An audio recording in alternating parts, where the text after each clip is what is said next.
Hi everyone! So, end of day 6. Done really well. One more day to go. Who can't wait for Tuesday? Me! I'm excited the most for hugs with all 3 of you and lots of playing. What's the first thing you want to do after hugging Mummy with Mummy? Why didn't you have a think about it and start planning so that we get to do all those lovely things on Tuesday, Wednesday, Thursday, Friday, Saturday, Sunday, and every day after that? I can't wait.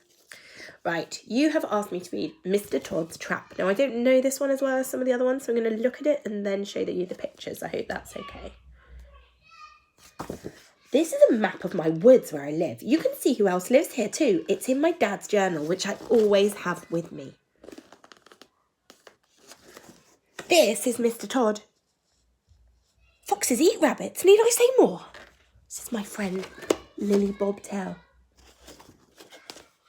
Whatever the problem, she's got the answer. Benjamin Bunny is my cousin. Wherever I go, he's right behind me, usually hiding. You can see there, everywhere on the map, the story. It was a bright, snowy day. Peter and Benjamin rolled a big snowball into place and patted the top flat. "Look at our giant snow rabbit," they said. "It's more like a giant turnip," Lily laughed. "That's because it's not finished," said Peter, adding the ears, eyes and nose. Turnips," Benjamin said, sniffing hungrily. "I can't smell turnips, but I can smell radishes!" Peter cried as the friends hopped into a snowy clearing. "Delicious radishes!" "It's winter," Lily said. "Those radishes shouldn't be here." "They should be in my tummy," said Benjamin. "And mine," agreed Peter, springing toward the tantalising treats. "Stop!" cried Lily, grabbing hold of her friend. "Stop! It must be a trap." "I guess you're right," said Peter with a sigh. But later that day, Peter was still thinking about the radishes. He crept out into the woods. "Benjamin," Peter said, "what are you doing here?" I just wanted to look at those radishes," said Benjamin. Suddenly, they heard a sound. Snap! Ah! Not far away, Mr. Todd came out of his house. Ding-a-ling-ling-ling-ling. "Ah, the dinner bell," he said. "I wonder what I've caught in my trap."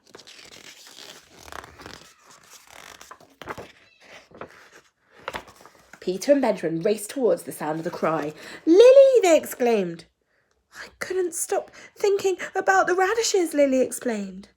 Peter and Benjamin tried to reach the trap, but it was too high. Lily dug into her just-in-case pocket and pulled out a comb. "I can unpick the knot in the rope," she said, "but it will take time." Then the rabbits heard singing.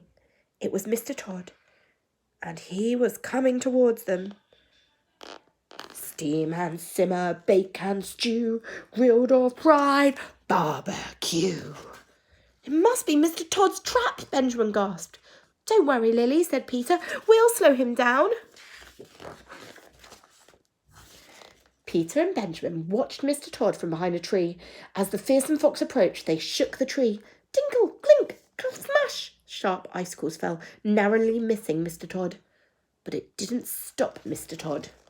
The rabbits raced ahead and poured water to make an icy puddle. Ah! Mr. Todd slipped. Mr. Todd slid.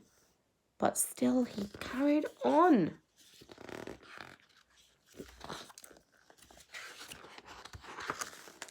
Next, Peter and Benjamin rolled a snowball to the edge of a high bank. "This has got to work," said Peter. The snowball rumbled down the slope, heading right for Mr. Todd. "Closer, closer," murmured Peter. Whoosh! The snowball rolled past. "Not close enough," groaned Benjamin. "We'll never stop, Mr. Todd," said Benjamin. "But Lily's depending on us."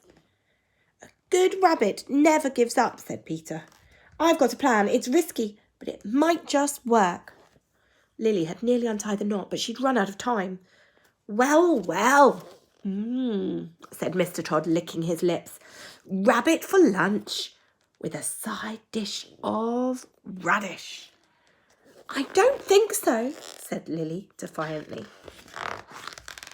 Hey, Mr. Todd, Peter called. Mr. Todd peered up the hill. The sun shone in his eyes and he could only see 3 rabbit silhouettes. Peter Rabbit, called Mr. Todd. You're too late to save your little friend. Yes, she is little, replied Peter. Our friend here would make her much better meal.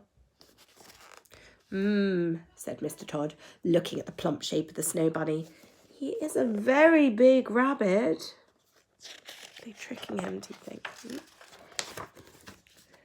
The greedy fox ran up the hill. Peter and Benjamin waited until the last moment, then leapt away as Mr. Todd dived forward and crashed right into the snow bunny. Peter and Benjamin raced down just as the rope holding the trap unravelled and dropped the trap into the soft snow. They helped Lily out of it. Thank you, said Lily, giving her friends a big hug. Grrr! Outfoxed by rabbits, Mr. Todd snarled miserably. You see, he's not very happy at all, is he? That was close, said Peter as the 3 friends walked home through the snow. We won't fall for a trap like that again. Suddenly they stopped in their tracks. Radishes, gasped the bunnies together. No, I'm not that hungry, said Benjamin. Me neither, Lily laughed. I've completely given up radishes. And at the end of the story, that's the end of the story that you've chosen, but it does also say Mr. Todd's terrible trap. Mr. Todd is always trying to catch us. This time he came close, but we always outsmart that sneaky fox. Here are Mr. Todd's plans for his tricky trap. They're in my dad's journal. It says here, net traps rabbit, got you. Lay the bait, rabbits can't resist radishes. Oh, I think it starts here. Lay the bait, rabbits can't resist radishes. Net traps rabbit, got you. Net goes up. Heavy rock falls down. Rock snaps twig. Snowballs roll down. Snowballs fall into teacups made out of spare walking canes. Wheel turns to pull string. String brings bell. Ding-a-ling-ling. Dinner time. So Mr. Todd was clever, but not clever enough in this story. I hope that you enjoyed the 2 stories that you chose tonight. I'll read you stories tomorrow night. And then the night after that, I get to read them to you myself with you on my lap. Good night, my 3 darlings, my fabulous 3. I love you to the moon and back again times infinity.